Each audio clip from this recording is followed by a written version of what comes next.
Olá, meu nome é Marcos Vinícius, eu espero que a essa altura do campeonato você já saiba disso. E essa é a última aula do nosso curso, os 8 mitos da legalização da maconha.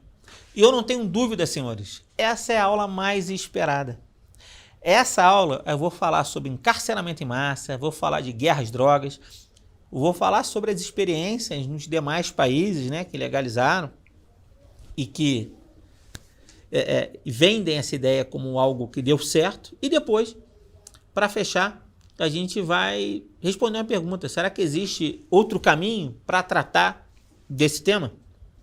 Então vamos lá. Quinto mito: inúmeras pessoas estão atrás das grades por fumar ou portar maconha.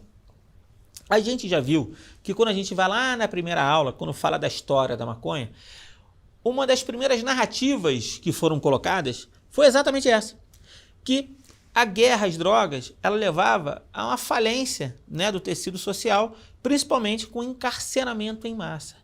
Negros, pobres e favelados, em sua grande maioria, eles eram presos por fumar ou portar maconha, porque se a legalização é da maconha, então a gente está tratando sobre isso. Mas será que isso é verdade? Não, isso não é verdade. Pelo menos, eu posso garantir, aqui no Brasil isso não é verdade. E por que não é verdade? Porque aqui não é o simples usuário que vai preso.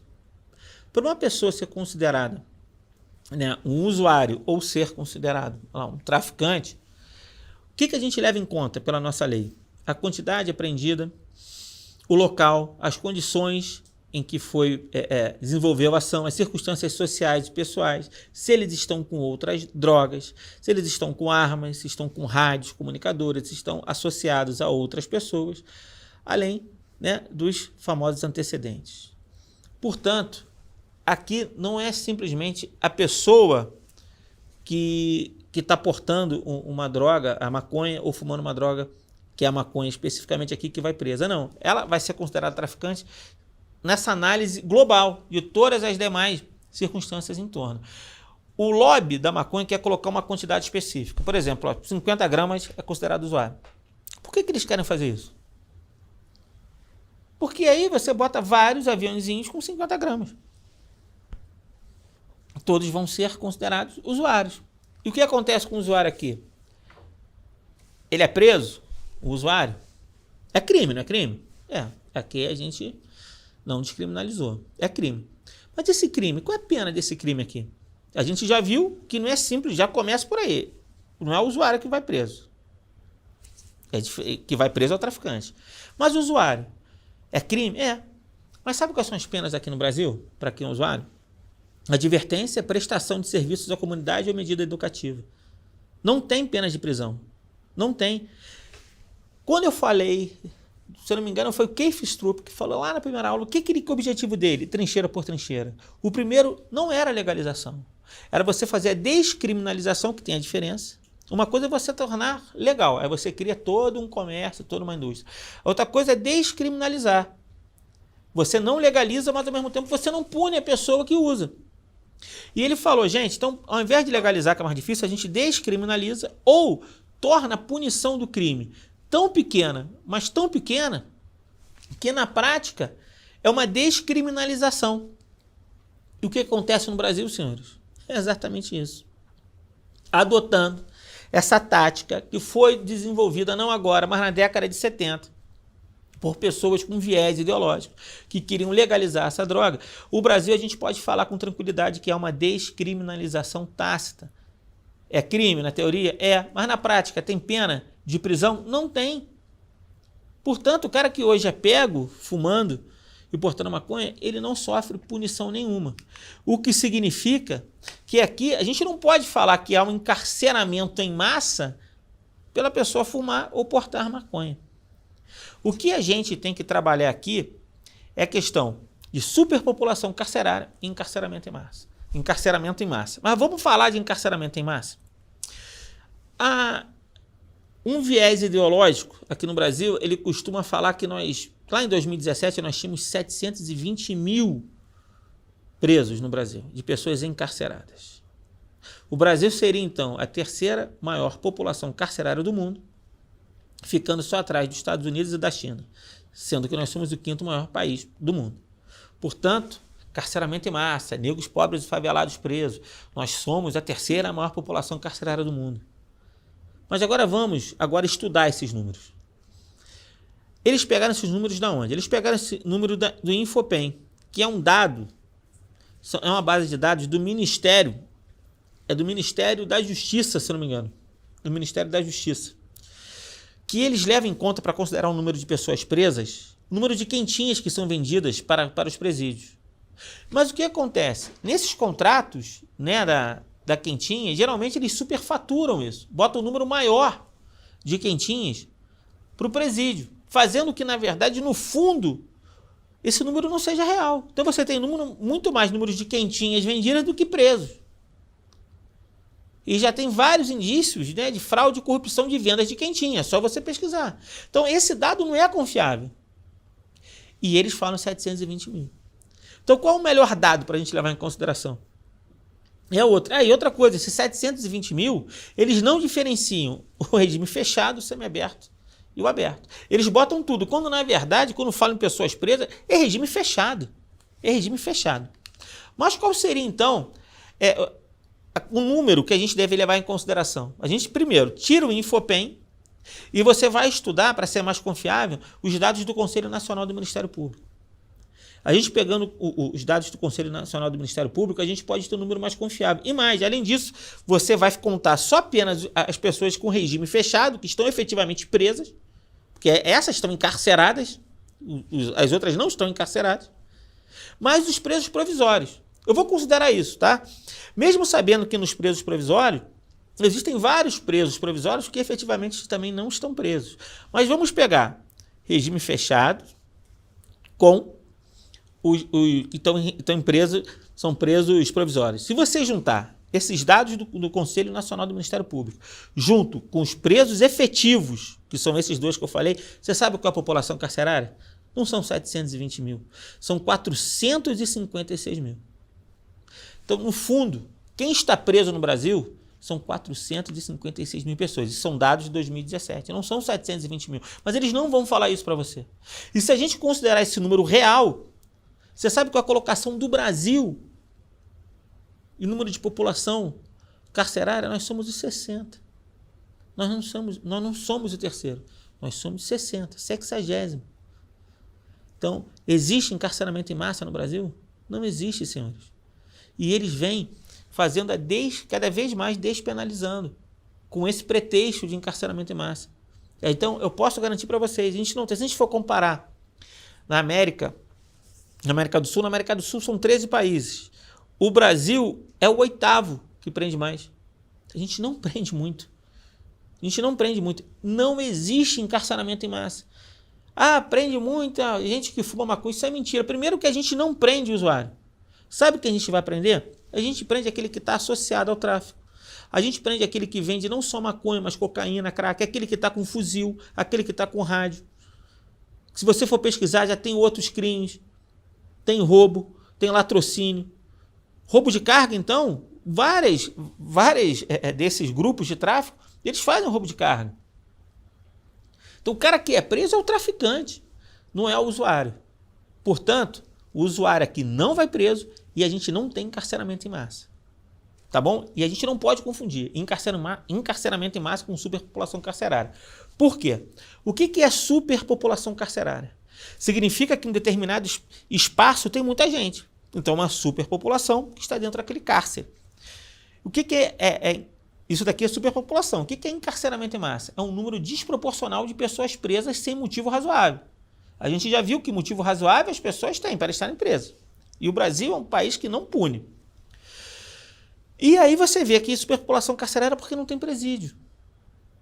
O que a gente precisa fazer, na verdade? É criar mais presídios. Para que você dê condições para que essas pessoas tenham até a reabilitação, ter a dignidade dessas pessoas restauradas. O que foi feito durante muito tempo foi contingenciamento de valores para a construção de novos presídios. A gente precisa ter uma estratégia. A privatização de presídios é uma. Você cria condição para que essas pessoas tenham uma dignidade nessa prisão. Então, a superpopulação carcerária tem a ver com isso, com falta de presídio. E isso muitas vezes é estrategicamente feito. Você não constrói presídio para dar essa visão horrorosa das pessoas vivendo uma condição realmente assim que causa espécie de você ver, e do outro lado, o encarceramento em massa que não existe. Então eles misturam as duas coisas, empurram isso para você e faz você acreditar nisso. Mas agora você já sabe. Aqui no Brasil, nós temos 224 presos por 100 mil habitantes. Estamos quase igual à Europa, com 192 presos por cada 100 mil habitantes. É isso. Mais um mito derrubado. Não são apenas usuários da maconha, que usam maconha, que estão presos. Ok? E agora esse daqui é sensacional. Sexto mito. A legalização da maconha vai diminuir o poder do tráfico de drogas? Essa eu posso dizer que para mim, eu já falei isso e vou repetir, era a que mais mexia comigo. Eu moro numa cidade violenta.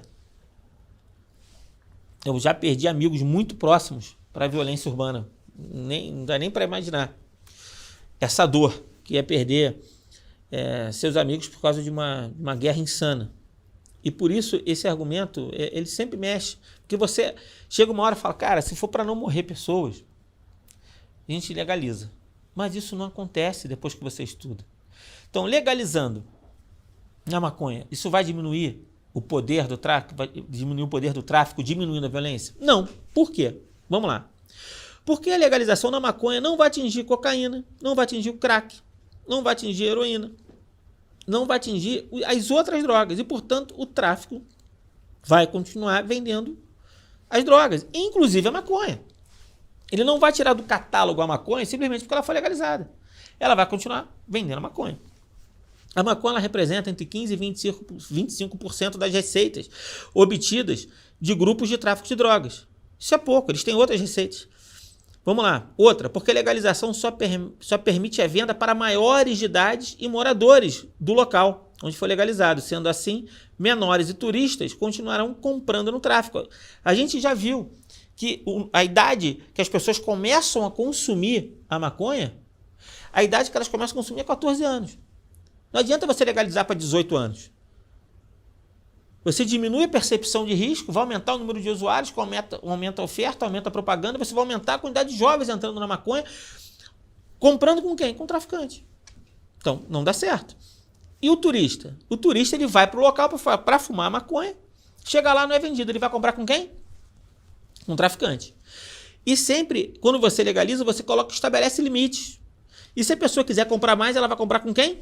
Com o traficante. Então não diminui. E mais, porque o imposto, por exemplo, a IPI da maconha legalizada vai ser sempre muito maior. E a maconha do tráfico não tem imposto. E a pessoa vai continuar comprando com quem? Principalmente as pessoas que estão nessas áreas mais vulneráveis do tráfico, vai comprar com o traficante. E o mais importante hoje, que as pessoas não falam, hoje o tráfico de drogas, ele tem outras rendas, diversas rendas. E a maconha, ela não vai fazer tanta falta assim para esses caras. E a gente tem que entender que a gente não está vivendo a guerra de drogas. Por quê? Porque hoje o aspecto que a gente aborda é sempre o aspecto social. A pessoa é vítima da sociedade e por isso ela acaba indo para o tráfico de drogas. Eu preciso falar de um livro que, assim, eu esperei muito tempo para ele ser traduzido. Eu tinha lido boa parte dele, que é o Inside the Criminal Mind. Agora o livro já está aqui publicado, que é A Mente Criminosa. Esse livro é sensacional. E esse cara, ele durante 40 anos, ele estuda a mente criminosa, porque ele trabalha dentro dos presídios. E ele, quando se formou, ele foi trabalhar nos presídios, na década de 70, ele tinha uma ideia de que realmente a pessoa ia para o crime levada pelas circunstâncias. Depois, com o tempo, ele percebeu que não. Porque a maioria desses criminosos, eles tinham irmãos, que vivenciaram as mesmas condições que o criminoso vivenciou e não foi para o crime. E ele percebeu que aquelas pessoas tinham um tipo de personalidade que, olhando pela área psicanalítica, é uma mentalidade, o cara tem uma formação muito narcísica. E ele só pensa nele.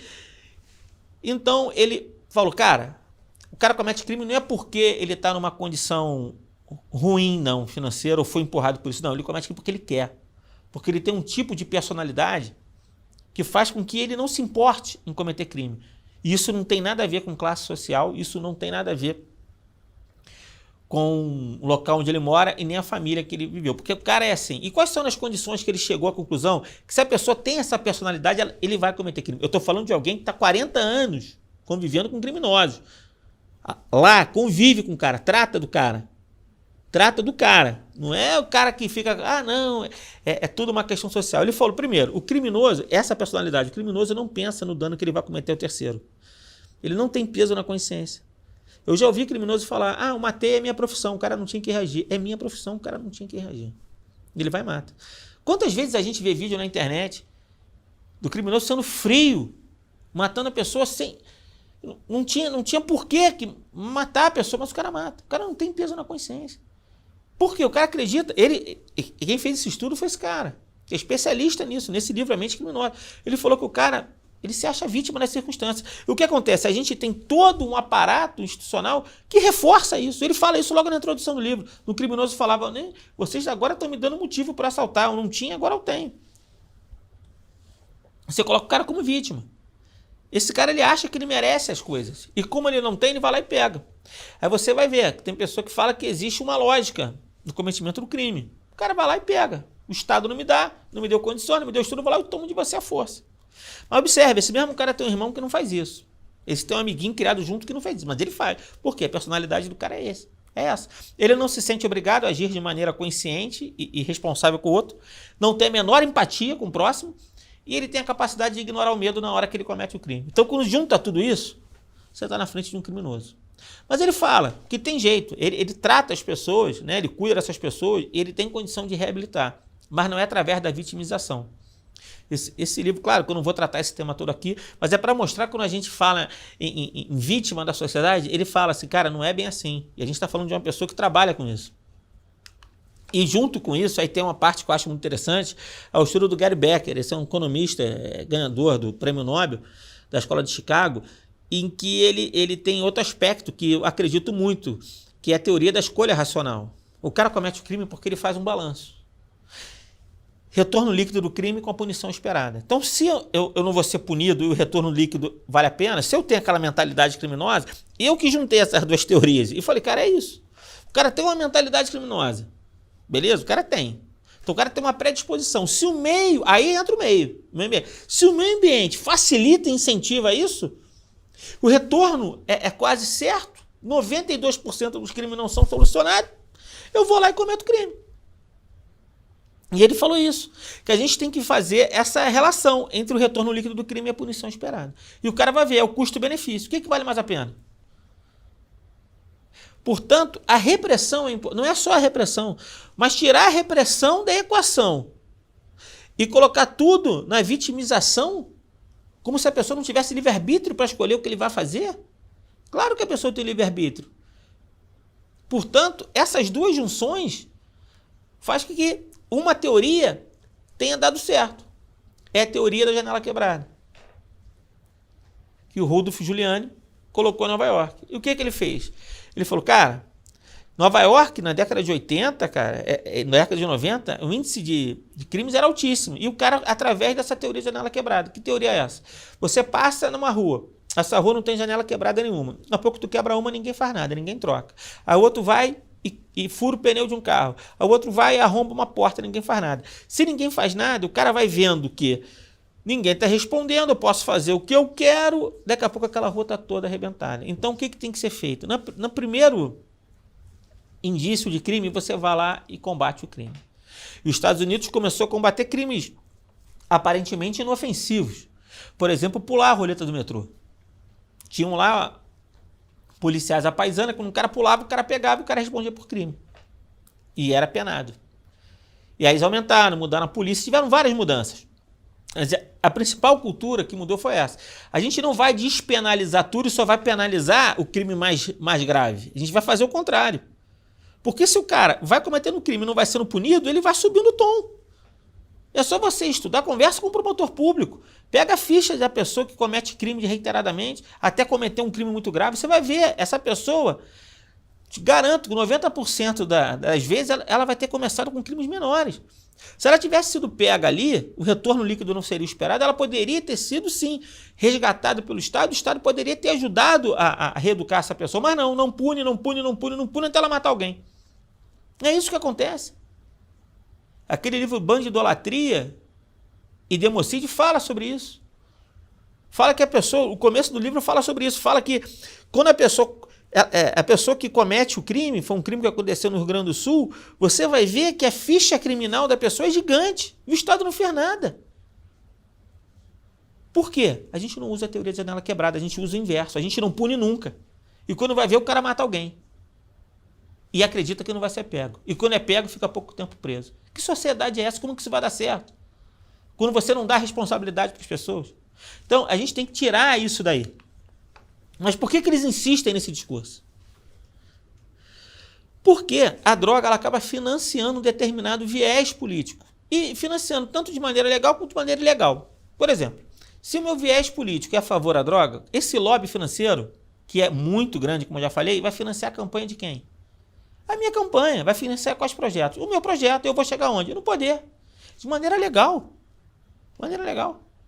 E de maneira ilícita. A gente pode ver, que nem já tem matérias mostrando como a Venezuela, né, já virou um narco-estado que se beneficia da questão da droga. Já saem várias matérias sobre isso. As Farc que estavam junto, foram de São Paulo nas primeiras vezes, depois foi descoberta. Tem sempre essa ligação. Por isso que eles vão insistir. E eles colocam sempre essa questão que nunca é uma escolha do indivíduo. É como se o indivíduo não tivesse capacidade de escolher sobre o seu próprio destino, ele fosse um joguete. E quando isso não é verdade. Mas a maior, eles mantêm isso porque eles acreditam que a sociedade é perversa, a gente tem uma estrutura perversa na sociedade que leva a pessoa inevitavelmente ao crime. Mas, e para aí chegam na guerra às drogas. Mas na verdade a gente não vive guerra às drogas, senhores. Quando eles vêm, e eu vou provar para vocês agora que não existe guerra às drogas. O que a gente vive é chamada guerra territorial. Guerra territorial. Olha que saiu no jornal. Milicianos e traficantes já se uniram em 180 locais no Rio. Mas o importante é que está na reportagem. O que está escrito? 20 anos depois de surgir na comunidade do Rio das Pedras, na Zona Oeste, sob a bandeira de combate ao tráfico de drogas, parte da milícia mudou de perfil para conquistar territórios. Conquistar territórios. Eles querem conquistar territórios. E você observa isso. É uma comunidade invadindo a outra para conquistar aquela comunidade. Então a gente não está falando mais aqui, eu vou legalizar a maconha, vai acabar isso. Não, porque uma facção vai dominar a outra facção. Você viu o que aconteceu nos presídios do Nordeste? Uma facção que fez com a outra quando conseguiu invadir o território da outra? Você acha que se legalizar isso vai acabar? Isso vai atenuar? Isso não vai atenuar. A gente vive guerra territorial e eu vou provar. E como que eles fazem guerra territorial? Senhores, a droga é apenas mais um meio de arrecadar dinheiro do tráfico de drogas. Como que hoje é feito? Eu já mostrei aqui que a milícia e o tráfico já estão unidos em várias comunidades. E mais, a milícia não necessariamente não vende mais droga. E o tráfico já utiliza táticas de milícia. Portanto, hoje o tráfico de drogas, eles se financiam como? Com o tráfico de drogas, inclusive com a maconha, que é só uma delas, e mais. Tráfico de arma, roubo de carga, que eu já falei aqui, que incentivou na intervenção federal no Rio de Janeiro, com GatoNet, lá com TV a cabo pirata, como internet pirata, com fornecimento exclusivo de gás, com extorsão de comércio de moradores, com mototáxi, com explorar comércio de transporte de passageiros e construção de casas de venda e aluguel. Portanto, o tráfico é um problema muito mais sério. O problema que a gente tem hoje do tráfico de drogas é que ele está utilizando as mesmas coisas que a milícia. Eu trouxe algumas reportagens aqui, por exemplo. Está lá, exclusivo, tráfico corta cabos de operadoras e impõe sua internet em São Gonçalo. Traficantes torturam e cobram serviços de moradores em Niterói. Taxa cobrada sobre produtos e serviços financia o tráfico da Rocinha. Hoje o tráfico está fazendo isso. O tráfico imita a milícia e passa a cobrar taxas de até 4 mil de comerciantes em Madureira. Tráfico anuncia a cobra de taxa de segurança em carta a moradores de São Gonçalo. Hoje o traficante ele se financia de outras maneiras.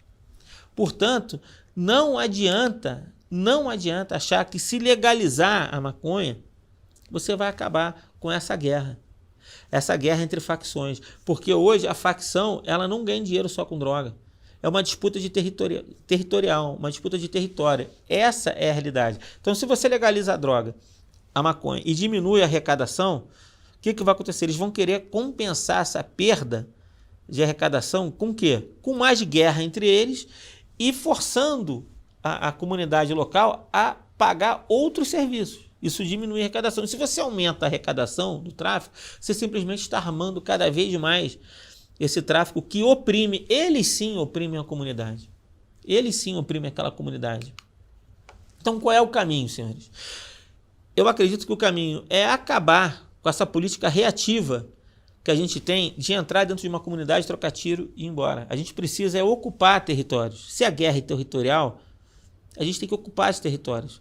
As UPPs, elas durante algum tempo funcionaram no Rio de Janeiro, elas foram importantes. Eu acredito bastante nessa política, até porque quando a polícia entrava e ocupava, os traficantes tinham esse efeito colateral ruim, que eles acabavam ocupando as áreas mais periféricas do estado, do Rio e outros locais, mas você poupava a vida da comunidade local, você ocupava e trazia paz. E trazendo paz, aí sim, você vai levar escolas e serviços, escolas, postos de saúde, você consegue melhorar os serviços desses locais, ocupando esses espaços.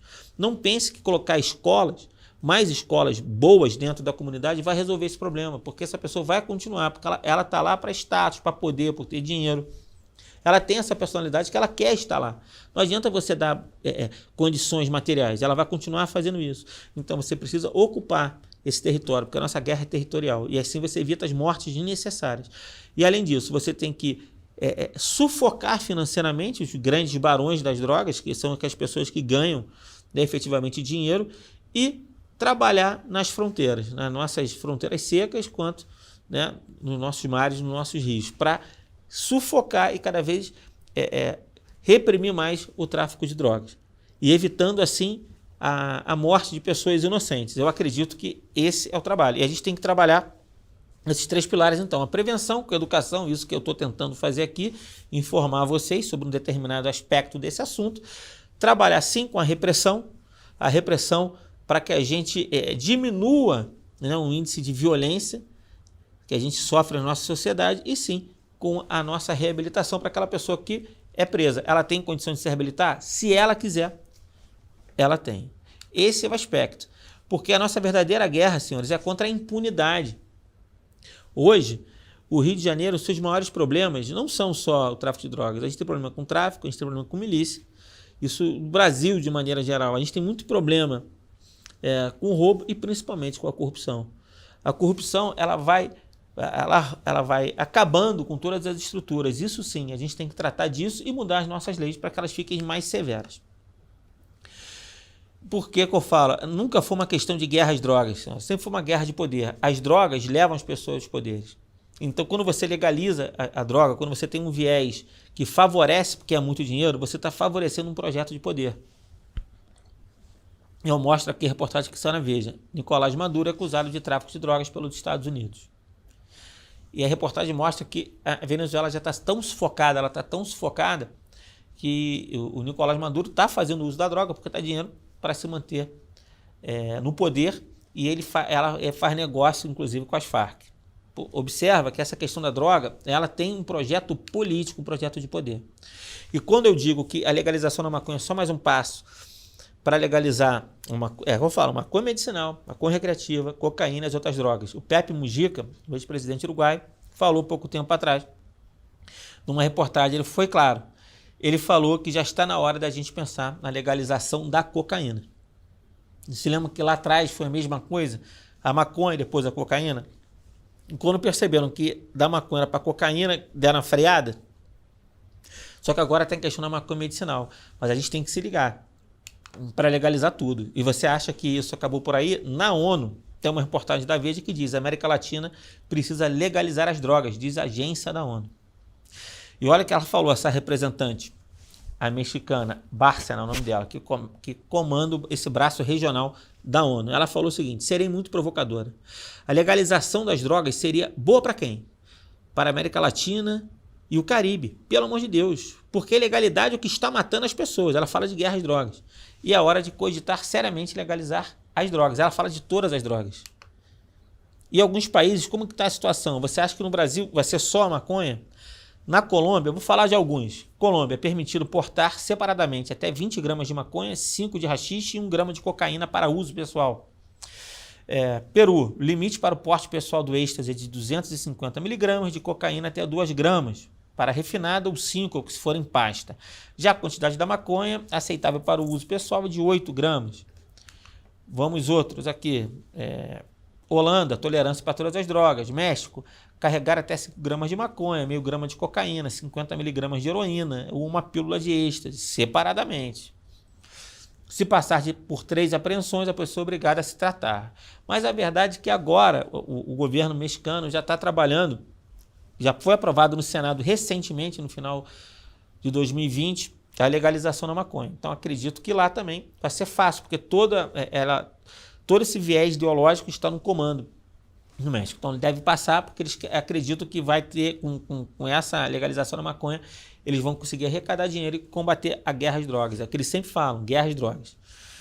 Portugal, maconha medicinal e descriminalizou as drogas. Argentina legalizou agora, 12/11 de 2020, o cultivo da maconha medicinal para consumo próprio. Portanto, senhores, o Brasil, ele está cercado.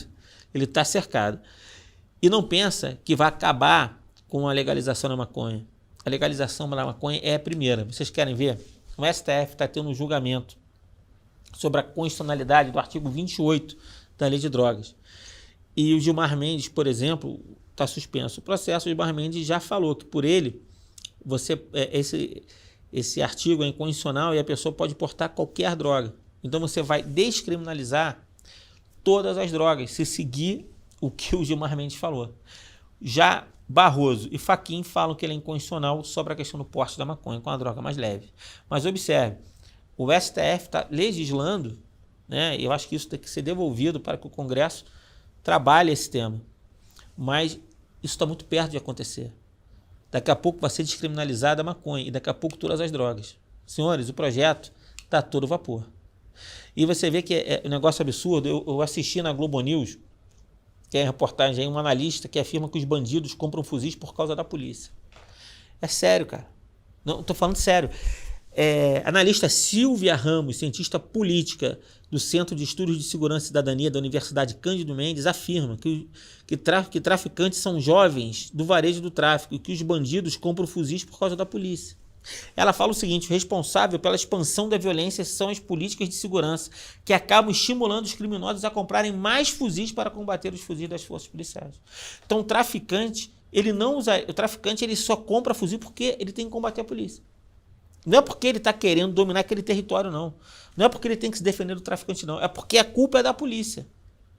O negócio é surreal. E saiu numa reportagem da Veja, que é uma reportagem que falava se o Osmar Terra ia cair ou não, mas no meio da reportagem tem a seguinte, ele fala o seguinte: ali uma leitora me questionou sobre uma suposta onda de assaltos cometidos contra as lojas de cannabis legal nos Estados Unidos, fato que desconheço. Como o assunto pode ter me escapado, pedi fontes e referência para a informação, mas ainda não recebi. Aproveito, no entanto, para abordar uma das mais relevantes questões relacionadas à proibição da cannabis, a violência. E olha o que ele diz: vamos supor que os comerciantes do mercado legal estejam sim sofrendo mais assalto do que seus vizinhos, da padaria ou pet shop. Ora, como é empresário legítimo, pagador de seus impostos, a vítima pode e deve comunicar a ocorrência à polícia, que terá a obrigação de investigar e eventualmente prender os culpados, entregando à justiça. Tudo dentro da lei, e exatamente como faria qualquer outra pessoa alvo de ladrões. O traficante, por sua vez, não tem essa opção. E o que ele vai fazer, o traficante? Se armar e provavelmente assassinar o autor do roubo. Não apenas para se vingar e recuperar a mercadoria, mas principalmente para desestimular novos assaltos. É engraçado, eles falam de despenalização, mas ele fala que não, agora ele está fazendo a coisa certa. Ele está matando para não incentivar mais assalto. Então a morte justifica aí, e ele fala que a culpa é o quê? A culpa o traficante ele se arma agora não é para combater a polícia, mas é porque ele não pode a polícia pedir ajuda e ele está se defendendo de quê? Do cara que vai assaltar sua própria mercadoria? Então assim, a culpa de quem é? Você já reparou que a culpa nunca é do traficante que se arma? A culpa ou é da polícia ou é do bandido que vai roubar. Esse é o discurso. E eu quero que vocês saibam o seguinte, senhores. Eles não se importam com pessoas, o lobista. O lobista pensa em dinheiro. E os políticos que querem projeto de poder, eles também não estão preocupados com você. Ele não quer saber disso. Preste atenção, o tráfico vai financiar, legalizado ou não legalizado, vai financiar um viés. Principalmente o legalizado, óbvio. E eles vão sempre apostar nisso. E o pior, eles vão enfraquecer a família o tempo inteiro. Então não caia nesse discurso. A gente não vive uma guerra às drogas, a gente vive uma guerra territorial. A legalização não vai funcionar. E esse discurso de que traficante se protege com armas para combater a polícia e para combater o assaltante da sua mercadoria, isso é realmente um absurdo. Mais um mito derrubado. Não vivemos a guerra às drogas, não vai diminuir a violência e a legalização da maconha. Isso não diminui, porque hoje o tráfico ele se financia de várias maneiras, inclusive da venda da maconha, que ele não vai deixar de vender. Então vamos para o 7º mito. Portugal, Holanda e Uruguai fornecem exemplos exitosos da legalização. Será efetivamente que o Uruguai, esses países todos, a legalização funcionou? Vamos ver como é que está. Saiu uma reportagem que fala efeitos da legalização da maconha do Uruguai. O diretor da Polícia do Uruguai, Mário Laeira, disse nesta sexta-feira que a legalização da maconha aprovada em 2013 não implicou diretamente na queda do tráfico desta droga e que o narcotráfico aumentou o número de assassinatos. Então não diminuiu, não implicou diretamente na queda e aumentou o número de assassinatos. Saiu no exame. Legalização da maconha não diminui tráfico no Uruguai. No ano passado tivemos níveis históricos mais altos de confisco do país provenientes da outra região. Então a maconha aumentou, quando você legaliza, você aumentou o consumo e eles não conseguiram dar conta. Isso que aconteceu, não diminuiu o tráfico, porque o Estado lá, como é que é no Uruguai a questão da maconha? O Estado autoriza que algumas fazendas produzam maconha e distribuam isso para as farmácias. Só que ele não está dando conta. Só que quando você diminui a percepção de risco, você aumenta o consumo. Inclusive, já vou dizer aqui, dos turistas que vão para lá. Portanto, a legalização não teve esse impacto. O que diz Laeira? Também sustentou que pelo tráfico de drogas constatado nos últimos tempos, houve aumento nos níveis de crimes e homicídios. O aumento da taxa criminal, que medimos de 2005 em diante, foi crescendo com base nos fenômenos de oferta e consumo. O que eu falo, tem mais oferta, mais pessoas vão consumir. E aumentando o crime, porque essas gangues, elas vão brigar entre si. A guerra por território, gente. É na ausência do Estado que essas pessoas se criam. E quanto mais drogas, mais combustível para essa guerra.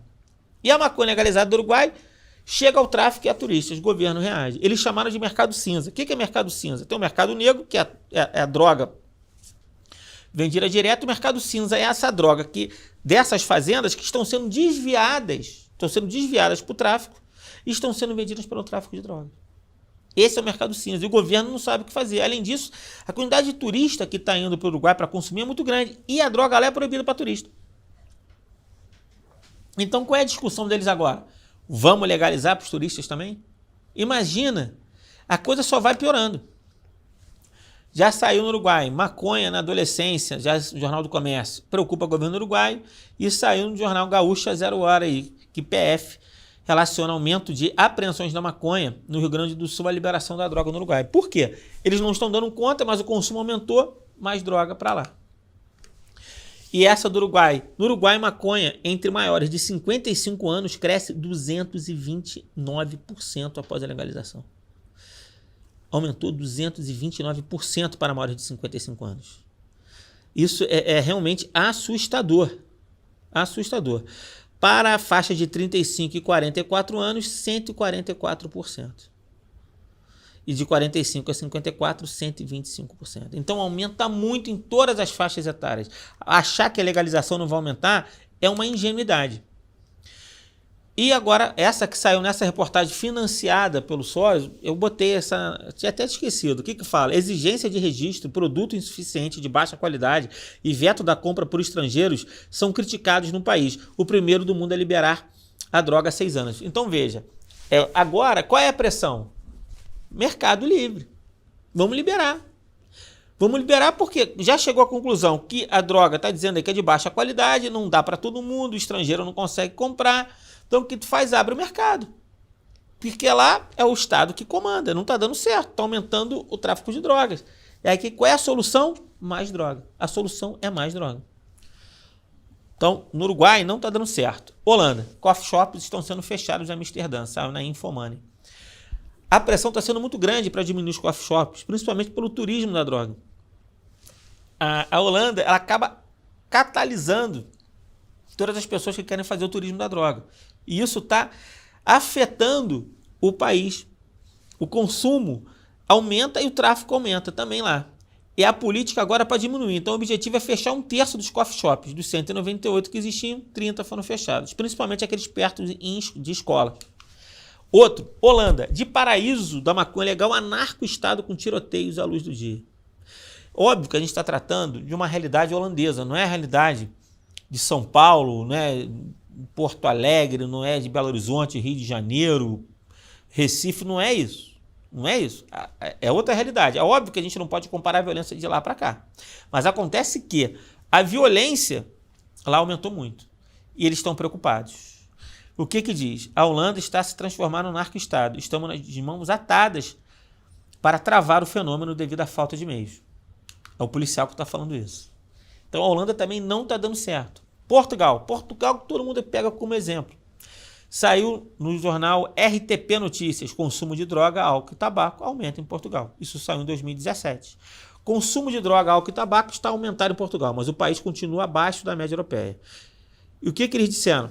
Que houve um aumento por causa da descriminalização. E veja bem, olha o que diz, no caso português, uma pesquisa realizada pelo Instituto da Droga e Toxicodependência registrou que entre 2001, data que foi implementada a política de descriminalização da droga em Portugal, e 2007, falando em 2007, o consumo continuado da droga registrou em termos absolutos uma subida de 66%. Então subiu 66%. De forma segmentada, a pesquisa apontou ainda que no período em análise registrou um aumento de 37% do consumo da cannabis, 215% no da cocaína e 57% da heroína e 85% do êxtase. Senhores, legalizou uma droga, descriminalizou, aumenta o consumo de todas as drogas. É isso que você tem que saber. E, portanto, diz a reportagem, diferentemente do alardeado pelos entusiastas da descriminalização, que tiveram forte atuação e alcançaram os seus objetivos no país, irmão, o relatório aponta que houve sim um aumento significativo no consumo de todas as drogas no solo português, sobretudo entre jovens. E é isso que aconteceu. E não foi só isso, é violência. E essa saiu no relatório mundial da droga, da ONU. Os homicídios relacionados com a droga em Portugal aumentaram 40% desde 2001. Isso saiu em 2009. Senhores, Portugal aumentou o consumo de todas as drogas e aumentou a violência. A mais recente que eu peguei aqui, aumentam os consumos e as mortes por overdose em Portugal. Essa saiu em 2019. Quase 600 pessoas internadas com distúrbios psicóticos tinham usado cannabis em Portugal. Está aumentando os surtos psicóticos. Agora está começando a aparecer. E vamos falar dos Estados Unidos por fim. Os Estados Unidos ele tem essa narrativa muito forte. Maconha é remédio e você vai combater o encarceramento em massa. E lá a legislação é por estado. Foi aprovado agora entre os deputados, né, a tirar a maconha como uma droga perigosa e vai para o Senado. Deve passar também. Deve passar no Senado americano agora nesse ano. E lá vai ser agora vai ficar mais fácil para que todos os estados acabem legalizando a maconha. Mas vamos lá, o que tem a dizer? Será que está realmente combatendo essa questão do encarceramento em massa? Está trazendo justiça social? Está melhorando? No site Vox está dizendo: legalização da maconha não pode consertar encarceramento em massa. Nessa reportagem, ele simplesmente repete, eu vou mostrar aqui o gráfico, repete o que eu falei aqui no encarceramento em massa do Brasil. Se você for ver nos Estados Unidos, a maior parte das pessoas estão presas não por portar maconha. Não é por isso. Nos Estados Unidos você vai ver por assassinato, é por estupro, por roubo e por tráfico de drogas. É por isso que as pessoas estão presas nos Estados Unidos também. As pessoas não estão presas por fumar maconha. Isso não combateu o tráfico de drogas lá, porque as pessoas continuam consumindo todas as outras drogas e você fomenta e aumenta o consumo. Eu mostrei o aumento do consumo da droga lá no Uruguai. Eu vou falar dos Estados Unidos daqui a pouco. Por exemplo, nesses sites especializados, está dizendo, regulador do Colorado, Denver não possui uma indústria diversificada da maconha. Eles acreditavam que ao legalizar a maconha, esse mercado iria beneficiar os negros e os pobres americanos. Isso não aconteceu. Na reportagem fala que 75% dos empresários no Colorado são brancos. E diz que a indústria não é diversificada. Então trouxe justiça social nos Estados Unidos? Não trouxe. E o aumento do consumo é real nos Estados Unidos? Sim. Em 4 anos, está no Globo, em 4 anos o consumo de maconha cresce 75% entre idosos americanos. Por que entre idosos? Vocês não se tocaram? Por que entre idosos? Porque falam que a maconha é remédio. Cara, isso colou de tal maneira, fala que dor nas costas. Rapaz, eu não passei de 60 não, mas eu sou cheio de dor nas costas. Então, para todo mundo depois dos 40, meu amigo, se você acordou no sentir dor, você já morreu, não sabe. Aí você vai fumar maconha, dor para glaucoma, Parkinson, Alzheimer, serve para tudo. E aumentou muito. Olha o que diz aqui.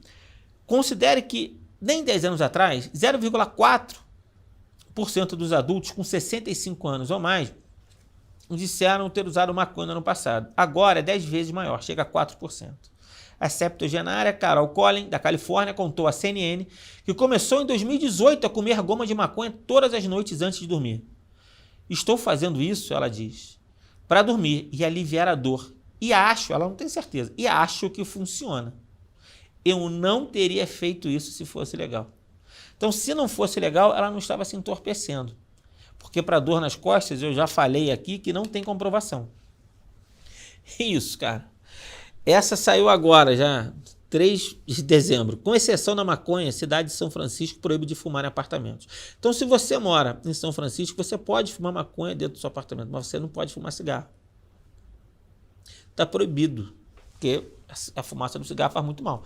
Mas da maconha não. Afinal de contas, o cigarro não é remédio, mas a maconha é o quê? É remédio. Olha que absurdo que a gente está chegando. Mas preste atenção, a maconha é um símbolo de uma cultura. É isso que tem que ficar claro. E é por isso que toda a narrativa vai ser encaixada nisso.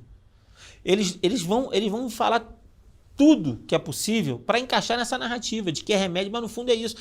Além de dar dinheiro, é a galera que quer ganhar dinheiro com isso e outra galera que quer isso como uma droga, que é uma droga diferente da droga burguesa capitalista opressora. Outra matéria de 2018. Clandestinidade cresce com novas regras de maconha na Califórnia. O que eles estão reclamando? Eles estão reclamando que a maconha ela está sendo fortemente regulada. Isso está fazendo com que aqueles que investiram dinheiro não consigam a licença. E eles começam a vender a maconha de maneira clandestina. Eles vão vender para quem? O mercado negro. E é isso. Isso saiu em 2018 na Agência Brasil, que o Colorado já debate o aumento de crimes após a legalização da maconha. Já está acontecendo também lá no Colorado. O aumento do crime, e eles estão começando a falar, será que é maconha? Será que não é? É óbvio que é. Mas ninguém falou isso. E agora isso começa a aparecer no Colorado. Colorado debate o aumento de crimes após a legalização da maconha. O percentual de crimes violentos subiu 12% no mesmo período regionalmente. Mas o aumento nacional foi inferior a 5%. Então lá foi de 12 e aumento nacional 5. Isso saiu no New York Times em 2019. Ficando pior, não. Ficando pior, não melhor. O mercado ilegal da maconha cresce na Califórnia apesar da legalização. Então continua, você aumenta o consumo, as pessoas estão consumindo e nem todo mundo vai comprar a maconha cara. Com a legalização, essa saiu no site PBS, com a legalização da maconha no Colorado, fortaleceu o mercado negro da droga. Por quê? Olha o que aconteceu. No Colorado você pode plantar em casa. E isso foi um efeito inesperado. Você planta em casa. Só que acontece, imagina, estou precisando de dinheiro. Estou sem dinheiro, eu planto a maconha em casa, não consumo, eu vou vender. Eu posso. Ninguém vai saber, vou vender para quem? Para o mercado negro. Isso tem acontecido. E o que tem acontecido é que tem vários bairros lá, no Colorado, que as pessoas estão plantando para vender para o tráfico de drogas. E não o tráfico só do estado do Colorado. Eles estão vendendo para outros estados, os caras vão lá e consomem. Então aumentou a produção da maconha caseira para vender para traficantes, virou rota de tráfico de outros estados. E acabou esse processo de descriminalização, lá no Colorado já está descriminalizado o cogumelo alucinógeno. Observa que quando você legaliza, é uma coisa ruim atrás da outra. Qual é o benefício até agora? Depois que você descobre isso, eu não estou vendo nenhum benefício, cara. Isso daí está no material do Kevin Sabet. Um traficante de drogas do Colorado diz que a legalização ajudou o seu negócio, porque a maconha legalizada é muito cara, está sendo tributada muito alto. Eu já abordei esse ponto. Então, senhores, eu falei desses países. Me diz de maneira sincera aqui, qual deles deu certo? Deu certo mesmo? Nenhum. Nenhum deu certo. Então, é mais um mito que foi derrubado. E, finalmente, a gente chega no 8º mito. Eu fiz todo esse estudo para chegar aqui, para falar para você sobre esse 8º mito. Prevenção, intervenção e tratamento sem a legalização estão condenados a falhar? Eles, quando discutem sobre essa questão de você fazer a abordagem da questão da droga, eles nunca falam se você tem... Eles nunca dão essa possibilidade de você fazer essa abordagem, mas sem legalizar. Eu me lembro de ter visto num canal desse fechado, de jornalismo, debate sobre droga. Caramba, eu vou lá assistir. Eu quero ter informação. Eu gostaria que alguém tivesse me dizendo tudo isso que eu estou falando aqui para vocês. Por isso que eu tive que pesquisar. Mas a discussão era o seguinte. A legalização era só da maconha de todas as drogas. A abordagem é sempre essa. É sempre se legaliza a maconha, legaliza tudo. Ou se legaliza... se legaliza só para o uso para menor, para maior, a quantidade, mas eles nunca falam não legalizar. É difícil, eu pelo menos não vejo, é sempre a favor da legalização, como se tudo isso que eu falei até aqui não existisse. Eles não falam tudo isso que eu falei até aqui. E isso eu acho desonesto. Eu acho super desonesto e eu me senti enganado de estar anos escutando esse senso comum tratando esse tema de maneira leviana, porque tem uma questão financeira por detrás, porque tem uma questão ideológica por detrás. A gente está tratando de ser humano, pô. Está tratando de família. A gente está tratando aqui da violência do nosso dia a dia, se diminui, se não diminui. Isso é uma desonestidade que a gente passou. Então, nesse processo, eu fui ver, mas será que tem outro jeito? Será que existe outra maneira da gente lidar com isso? E eu fui ver que sim, mas ninguém falava. Um projeto que deu certo foi a Suécia. A Suécia, lá na década de 70, ela chegou... Na década de 60, ela optou pela liberação das drogas, mas ela percebeu que começou a ter cada vez mais tráfico de drogas e cada vez mais usuários e dependentes. Isso foi causando um dano social de maneira significativa. E aí a Suécia resolveu voltar atrás nesse aspecto. Então hoje, a Suécia ela tem um número muito pequeno de dependentes químicos e ela investe em prevenção 3 vezes mais do que o resto do continente. Então ela investiu na não glamorização das drogas, porque o que eu observo no Brasil e nos outros países é a gente glamorizar as drogas, por causa desse símbolo que a maconha ela passa, dessa questão da paz e amor. Enfim, a gente tem que parar de glamorizar. Eles não glamorizam, eles falam a verdade, falam a droga dá prazer, a droga... Se não desse prazer, ninguém ia atrás da droga. Mas ela cobra um preço muito caro. Mas é o melhor de todos, e eu acho que é essa matéria que eu quero falar para vocês. Eu acho que essa matéria é a mais importante. Eu espero que ela desperte nas pessoas, desperte nos políticos que vão assistir esse curso aqui no Brasil Paralelo, as pessoas interessadas, empresários, desperte um interesse nesse projeto que eu vou falar aqui. Porque saiu em 2017 no País a seguinte matéria. A Islândia sabe como acabar com as drogas entre adolescentes, mas o resto do mundo não escuta. E é isso que a gente observa. As pessoas não escutam quando falam. E eles conseguiram mudar um cenário muito complicado que eles tinham lá. A Islândia hoje ela ocupa o primeiro lugar no ranking europeu sobre adolescentes com estilo de vida saudável. Olha como eles diminuíram de 1998 a 2016, não foi muito tempo, a questão do álcool, de 42% entre os jovens para 5%, de 17% para 7%, de 23% do cigarro para 3%. Eles conseguiram, deu certo. E o impressionante é que esse projeto deles não foi mirabolante. Eles investiram no senso comum. Quem fez esse projeto foi um psicólogo chamado Milkman. E qual foi o estudo desse cara? Ele percebeu o seguinte: ele fez a pergunta, por que o jovem busca a droga? Porque não se esqueça, se o jovem parar de consumir a droga, você quebra o tráfico de drogas. Mas aí eu te digo, isso também não resolveria o caso do Brasil, tá? Porque aqui não é guerra de drogas não, é guerra territorial. Eles continuariam fazendo todas as outras fontes de renda deles funcionarem. Então, mas eu só estou dando um exemplo para você. Eles foram lá e falaram, cara, vamos entender por que esse jovem busca droga. E eles viram, o jovem busca droga para trabalhar com estresse. Ele está estressado, está crescendo, a gente sabe que a adolescência é um período complicado, sair da fase da infância para a fase adulta. E eles buscam a droga ou para ganhar estímulo, energia para enfrentar os desafios, ou para ficar apático e evitar o sofrimento, um processo de entorpecimento. E ele falou, é aqui o caminho. Se eu entender por que ele se estressa, eu vou trabalhar e vou fazer uma embriaguez natural nesses jovens. E ele falou, cara, eu vou criar um projeto. Em 92 ele criou um projeto chamado Projeto Autodescoberta. E isso fez uma diferença danada. Ele oferecia para os jovens um tipo de oportunidade para que ele não precisasse se drogar. E isso deu muito certo. E o que ele ofereceu para esses jovens? Atividade. O jovem precisa de atividade. Então ele investiu em música, em arte, hip hop, lutas.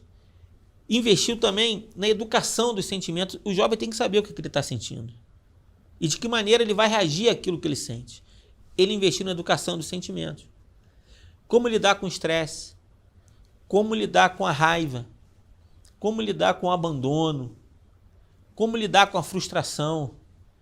E aí ele foi trabalhando a educação dos sentimentos. Ele deu atividade, ocupou espaço na mente dessa criança, na mente desse jovem, para que ele não fosse buscar em outras atividades, como consumo de drogas, isso para preencher esse vazio. E ensinou essas crianças a lidar com as frustrações.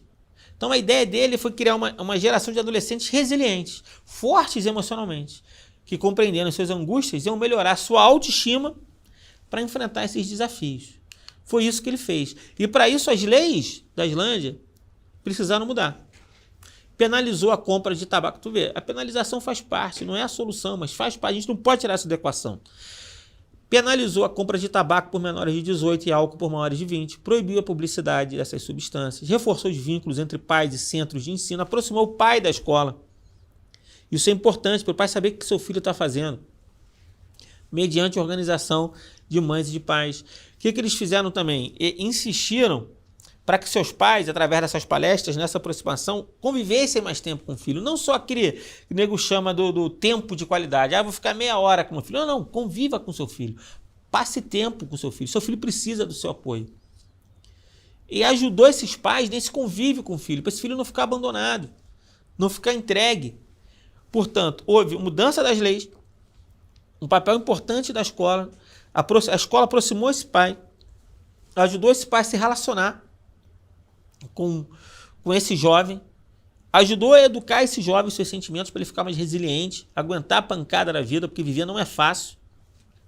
E mudou a lei. Por exemplo, essa lei que proibia adolescentes de 13 a 16 anos a saírem depois das 20 no inverno, às 22 horas no inverno e depois de meia-noite no verão. Então botou limite. É importante botar limite nos jovens. O jovem precisa de limite. Portanto, senhores, a Islândia ela tem um projeto.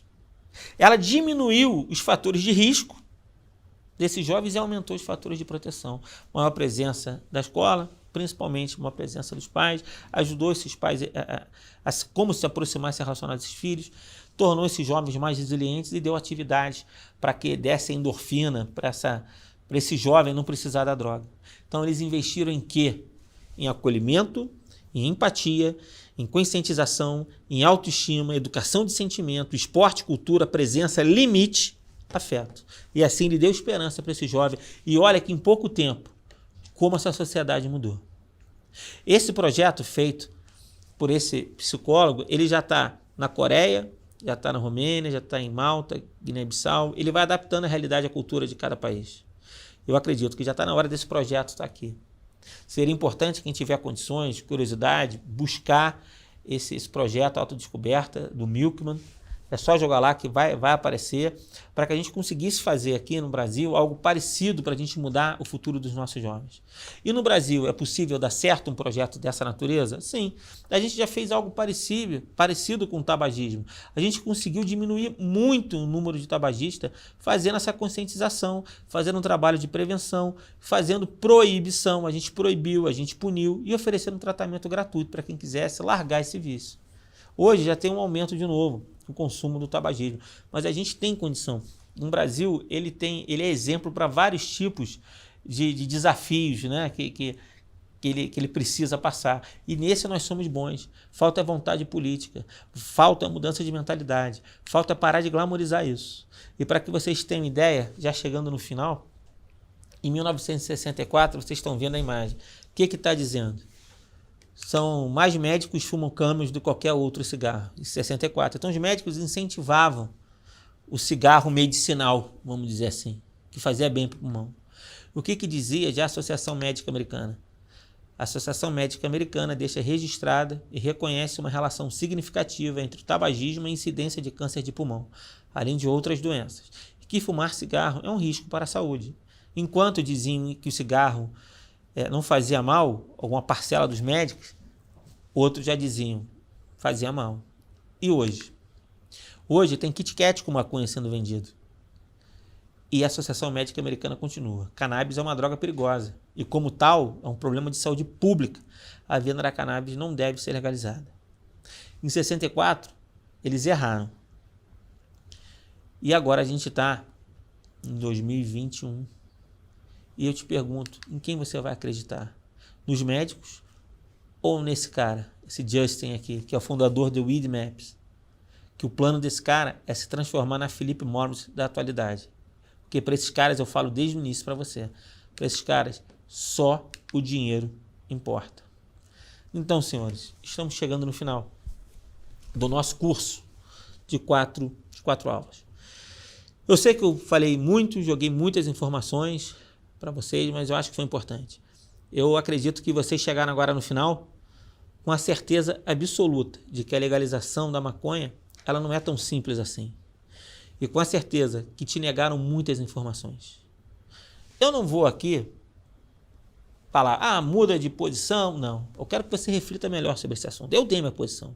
Hoje eu não tenho dúvida. Hoje o caminho é não legalizar as outras drogas e trabalhar com álcool, com cigarro, de conscientização para diminuir cada vez mais o consumo dessas drogas. O caminho para mim é esse, mas esse é o meu caminho. Quem sou eu para impor a minha vontade para você que está me vendo do outro lado? Mas eu não tenho dúvida que você hoje pode refletir melhor sobre esse assunto. Eu te dei condições, eu aumentei o seu senso crítico. E foi essa a minha intenção. E eu quero que você se pergunte agora, para fechar, qual é o custo social da legalização da maconha? Qual vai ser o impacto da legalização dessa droga na sua família? E você não acredita, até agora, que essa legalização não vai levar à legalização de outras drogas? Pensa nisso, no custo, no impacto na sua família. E como essa legalização ela vai acabar levando à legalização de outras drogas. E eu pergunto, para terminar de vez, e aí? Qual o futuro que você quer? Para você, para os seus filhos e para os seus netos. É isso, senhores. Eu espero que vocês tenham gostado do curso. Vem comigo. Muita paz.